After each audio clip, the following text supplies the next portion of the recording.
Zapp is back, and just as funny and infuriating as ever. Plus, it was mostly Kiff's fault. This time, his incompetence and irrational hatred of all things neutral, But with neutrals, who knows?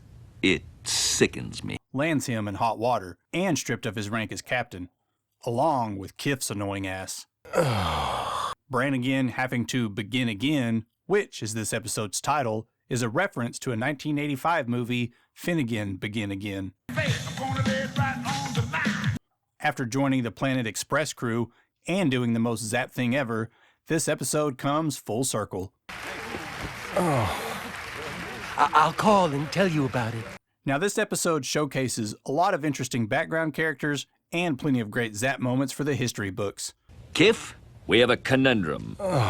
So let's get into it with the cold open, showing Fry and Bender playing a game of hologram circular chess, mixed with a little battle chess.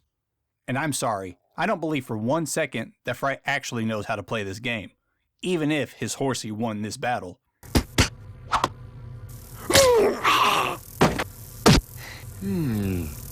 Get him, boys! But if you look closely at this chess game, you'll see a lot of familiar faces, including Gorgak from the episode My Three Sons, In your face, Gorgak! the horrible gelatinous blob, I'm not Evans! a Decapodian, a member of Kiff's species, and Lur. Of the planet Omicron Persei 8. Now the opening title says Y3K compliant, a reference to the Y2K scare, when we all thought computers were going to crash when their internal calendars switched from the 20th to the 21st century, which presumably will be the same issue in the 31st century. Just sure to be compliant to this video's request to leave a like. And the opening cartoon is Pigs in Polka, which is the same as the Mars University episode, just a different clip. Welcome to the Hip Joint, where Futurama fans get in free. The episode starts with a Good news, everyone! as the professor explains their mission to the dupe ceremony. And I feel like Bender has the same response most of us cartoon nerds have when asked to do just about anything. Nope, watching cartoons. Sorry. Fry being confused about dupe and the UN has Hermes explain it this way. Or like the Federation from your Star Trek program. Oh! Everybody hit the deck! And of course the professor's old ass would be worried about this, We'll get them there as quickly as we can. All right, but don't run with them. but come on, they're not even pointed scissors. And it's here at the ceremony that we see a lot more familiar faces, and some new ones that will appear in later episodes. It dog's first time. Be gentle! But first things first is the first moment that's going into this episode's vote, as Fry is blown away by all the aliens he sees, along with a little something else. Ooh, a reception table with muffins! The aliens Fry sees include Gorgak, the horrible gelatinous blob, and the Decapodian like we saw in the cold open, Get him, boys!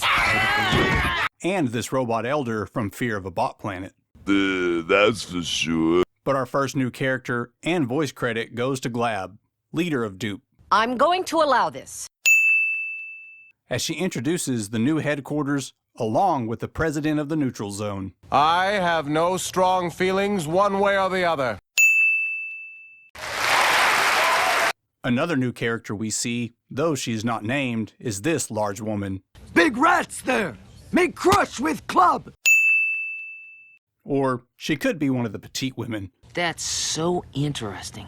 I'm not quite sure, but she does look a lot like Thog, and Fry wants to get to know her, though he might not know what fate awaits him. Can't we just cuddle? No! During this conversation, we see this guy who is similar to Elzar. I knocked it up a notch. Bam!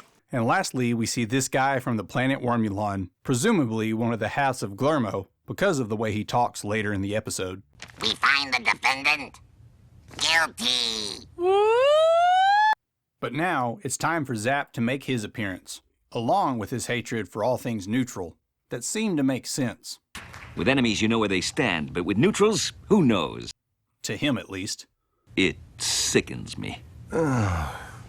It's here he catches Leela in the middle of her perfect crime. So, a plan to assassinate a weird-looking alien with scissors. How very neutral of you. What? And Zapp uses his master intellect to break down Leela's motivation. Paper covers rock, and scissors cuts paper. Kiff, We have a conundrum. Zapp then brings Leela back aboard the Nimbus in custody, but it's Kiff that reminds him that he's supposed to be down there cutting the ribbon, No matter. I'll simply cut it from here with the ship's laser. that he also sets to heat death for some reason. If there's one thing I don't need, it's your I don't think that's wise attitude. This little incident lands Zapp on trial, Absolutely, 99% not guilty. and it's during this trial we get the last new voice credit of the episode with the introduction of the Hyper Chicken. Just a simple hyper chicken from a backwoods asteroid. And this man, Chicken, is a laugh every time he's on screen. Well, that'll suit me just fine.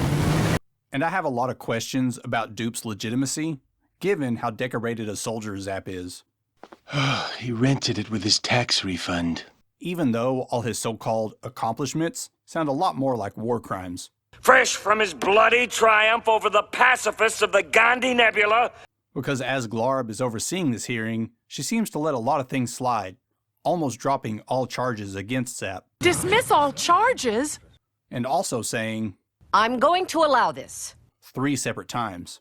I'm going to allow this. I'm going to allow this. I'm going to allow this. The jury, Find the defendant guilty. which strips him of his rank as captain. But on the way out, he gives this grand speech. But you can never take away his integrity or his honor. Plus, it was mostly Kiff's fault. Which was just a way to blame Kiff and get him stripped as well. You are also stripped of your rank and dishonorably discharged. Zapp finally losing his job for being a terrible captain Right, men? You suck! starts a downward spiral of homelessness, begging, and even some street walking, which is made apparent with the giant sex sign behind Zapp as we see Hattie McDougal choose Kiff for a night of God only knows what. This little music montage that is set to Harry Nelson's Everybody's Talking is a reference to the film Midnight Cowboy, starring John Voight and Dustin Hoffman. Back at the Planet Express building, we see the crew giving the ship a bath that Bender and Fry keep getting distracted from. And I think Leela is calling our boys hoes in this little comment. This is the 3rd hose fight I've broken up today, and the 2nd one using actual hoses. But then a ring of the doorbell reveals a disheveled Zapp and Kiff begging for work. Service you sexually or mop the floors. You don't know how to do any of those things. Kiff might. That the professor is quick to take them up on. Having him on staff would distract people from our horrendous safety record. After hiring, The green dude and the fat man. we get another moment of the professor being his senile old self. Never seen that robot before either. I'm Bender. You know, the lovable rascal. And with the second good news of the episode, he sends them off to a planet that he is sure will kill them violently. Crushed under the weight of your own hair. Something the professor takes a lot of joy in doing. Your insides will boil out of your eye sockets like a science fair volcano. I didn't want to know! On their way to certain death, Zapp goes about questioning Leela's captaining abilities, But what manner of captain is she? She's really strict. And mean. while Fry and Bender play cards. And Bender's clearly seen holding 5 cards, but when he lays them down, there are only 4. Zapp then lets his freak flag fly with this series of questioning. Does she by any chance give the crew members spankings? And though he has never outright stated his sexuality, this little line here, Even if he is a hot, sexy female man. and a moment he has in a later episode, Baby, wait! You didn't show me your surprise! makes me think Zapp is a little more fluid in his choice of partners. I like your style. And this episode is a clear example that Kiff isn't just some unfortunate soul stuck under the boot of a frankly infuriating captain. And bring me a rock. Why? He's a whiny little pushover, which is made clear in his interactions with Leela. This is the happiest day of my life. This show tries to paint him in a different light later on, but I will always just see Kiff as a whiny little bitch. At it with you ruffling my petticoats. You and I are through. Once on the planet Stumbos 4, which has extremely high gravity, Hey, no prob. This lead apron will protect me. the crew is tasked with delivering 40 pillows that Leela instructs them to carry one at a time. They're not very heavy, but you don't hear me not complaining. And this is my problem with Leela's captaining, because like in My Three Sons, she parks farther away from the delivery point than she probably should, barks out instructions, Just get to work. then disappears, only to reemerge once something goes wrong. What the hell happened? She already knows Fry and Bender need more supervision than that, and now adding Zapp to the equation, there's no reason she should leave them unattended. And I'm not saying she deserves what happens to her, This is a mutiny! but I can see it from the perspective of two morons and an extremely unmotivated robot. Nope, watching cartoons. Sorry. But I do love all the jokes surrounding the high gravity of this planet. Like Zapp's girdle giving out, Come on, Girdle. Hold. Kiff not even being able to withstand the gravity,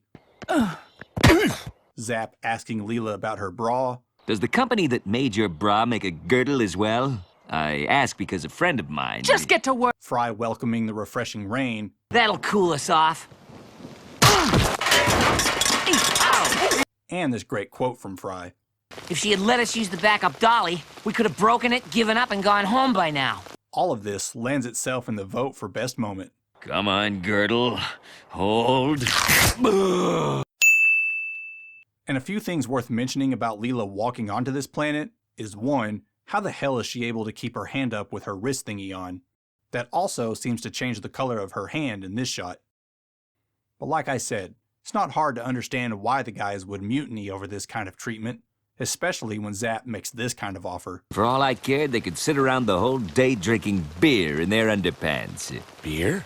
Underpants? And maybe Fry and Bender should have paid a little more attention when first meeting Zapp in Love Labor's Lost in Space, because they would be well aware that loyalty to Zapp Brannigan almost always results in your non-volunteered sacrifice. Right, men?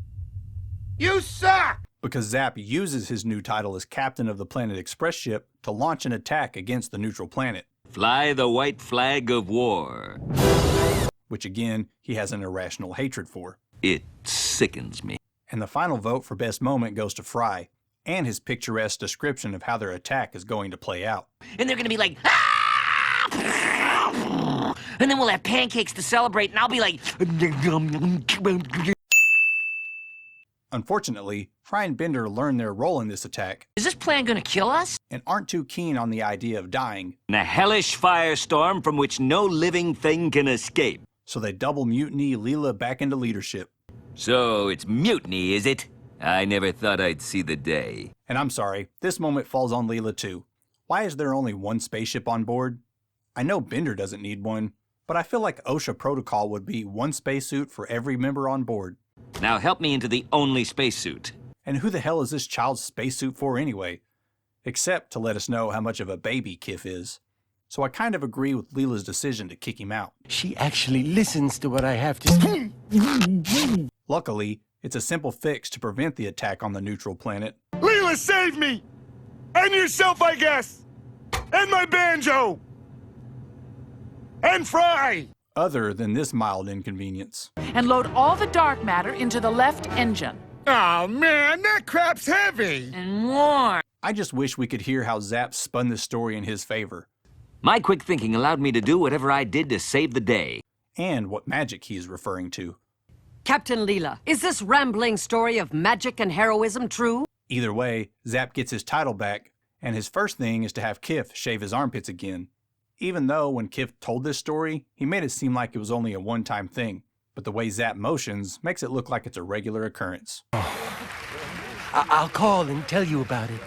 The episode ends with the guys asking for time off Please? Come on, Captain! that Leela eventually grants, just before the professor shuts it down. No time off! Oh, man. Let's mutiny. But don't shut down this video yet, because we still have the vote for best moment of the episode. Is it Fry's fascination with aliens and muffins? There's a million aliens. I've never seen anything so mind-blowing. Ooh, a reception table with muffins. The comically high gravity of Stumbos 4? Come on, Girdle. Hold. Or Fry's masterful storytelling? We're gonna be like, pow, pow, pow, and they're gonna be like, ah! And then we'll have pancakes to celebrate, and I'll be like, Get that vote in now, and don't forget to like and subscribe. And keep an eye out for the return of Nixon in the next episode, Ahead in the Polls.